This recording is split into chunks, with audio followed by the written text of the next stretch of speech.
आणि प्रवीण दादा तुम्ही एकटे नाहीये. या भूमपरंडा वाशीमधला जबाबदारीने सांगतोय, माळी साळी कोळी केरी हातकर धनगर संगर वजारी लोहार कुंभार बेरड बेडर रामोशी माझा एससी बांधव, माझा एसटी बांधव, लिंगायत, माझ्या मुस्लिम समाजातले सगळे लोक भूमपरंडा म्हणलं की काय आहे. काल परवा तुम्हाला सांगतो, महाविकास आघाडीच्या लोकांनी दावा केला की दलित बांधव आमच्या बरोबर आहेत आणि मुस्लिम बांधव आमच्या बरोबर आहेत. पण त्याच दलित बांधवांना माझी हात जोडून विनंती आहे, बाबांनो तुमची मतं यांना आमदार खासदार होण्यासाठी चालतात, पण बाळासाहेब आंबेडकर त्यांना खासदार झालेले चालत नाही. मुस्लिमांची मतं यांना पाहिजे, पण जलील यांना खासदार झालेले चालत नाहीत. यांना ओबीसीची मतं पाहिजे, पण महादेव जानकर असोत किंवा पंकजाताई मुंडे असोत किंवा चंद्रकांत खैरे असोत, यांना खासदार झालेले चालत नाही. तुम्ही आम्ही कशाला जन्म घेतला? मत द्यायला जन्म घेतला. अरे तुमच्या आमच्या घरातल्या एखाद्या पोरानं आमदारकीचं स्वप्न बघायचं की नाही बघायचं? अरे आमचा प्रवीण दादा बागुल हा ऊसतोड मजुराचा पोरगा आहे, पोरगा नाही. पण महामानव डॉक्टर बाबासाहेब आंबेडकरांच्या संविधानामध्ये, लोकशाहीमध्ये गोरगरिबाचं पोरग सुद्धा आमदारकीला उभं राहू शकतं आणि वाजत गाजत राहू शकतं. काय चाललंय नक्की? धाराशिवचं नामकरण म्हणजे मुस्लिम बांधव इथं सगळे उपस्थित आहेत, बरोबर आहे का? तो संभाजी भोसले नावाचा माणूस जरंगेला जाऊन पाठिंबा देतो. महाविकास आघाडीचे शरद पवारांपासून सगळी माणसं मुस्लिम बांधव आमच्या बरोबर आहे म्हणतात. पण लोकसभा निवडणूक झाल्यानंतर विशाळ गडाला बच्चीत पाडली जात असताना हाच संभाजी भोसले नावाचा माणूस चिथावणी देऊन ते मस्जिद पाडत होता.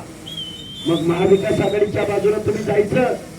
गाव वगैरेतल्या 18 पगड जातीच्या लोकांना माझं सांगणं आहे की गाव वगैरेतली तुम्ही आम्ही सगळी माणसं, बेंद्राच्या सणाला काय होतं?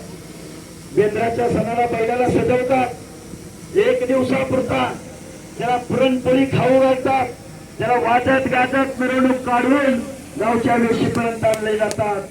पण दुसऱ्या दिवशी त्याच्या खांद्यावर जो ठेवला जातो. माझ्या गाव वगैरेतल्या सगळ्या मतदारांचं तेच झालं. निवडणुकीच्या दिवशी पोत्यावर येऊन बसतात, खांद्यावर हात ठेवतात, वाडीवर वस्तीवर येतात. पण एकदा निवडणूक झाली की पुन्हा 5 वर्ष यांना गाव वगैरेतला माणूस दिसत नाही, गाव वगैरेतली जनता दिसत नाही. मग तुम्ही आम्ही काय करायचं? ऊसतोडीची उचल घ्यायची, उसाला जायचं, पुण्या मुंबई सारख्या ठिकाणी नोकऱ्या करायला जायचं, हाल अपेष्टाची कामं करायला जायचं. माझ्या या भूमपरंडा वाशीमध्ये MIDC आहे का? आहे का MIDC? मग कसा तरुणांना रोजगार उपलब्ध होईल? कसा तुमचा आमचा प्रश्न सुटेल? कसे तुमचे आमचे प्रश्न सुटतील? बाबांनो, डॉक्टर बाबासाहेब आंबेडकरांनी तुमच्या आमच्या मताला लाख मोलाची किंमत दिली. किती मोलाची?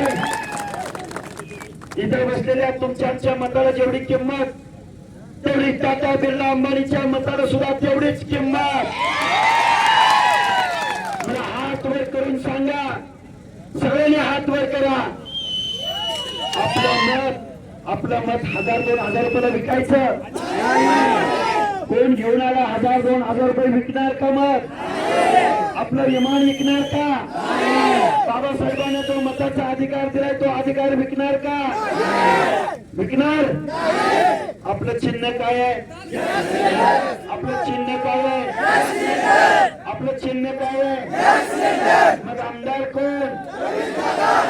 मग आमदार कोण? मग आमदार कोण? बाबांनो, पूर्वी राजा राणीच्या पोटाला जन्माला यायचा. आता राजा कुठं जन्माला येतो? मतपेटीद्वारे जन्माला येतो. हा महाराष्ट्र कुणाच्या बापाची जागिरी नाही, तर हा महाराष्ट्र गावगाड्यातला ह्या आरक्षणवादी सामाजिक न्यायाच्या प्रतीक्षेत असलेल्या या सगळ्या लोकांचा हा महाराष्ट्र आहे.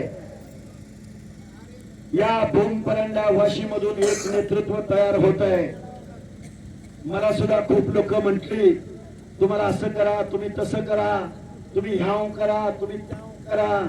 अरे गावगाड्यातल्या या माझ्या मी 4 महिन्यापूर्वी शब्द दिला होता आणि त्या शब्दाला जागण्यासाठी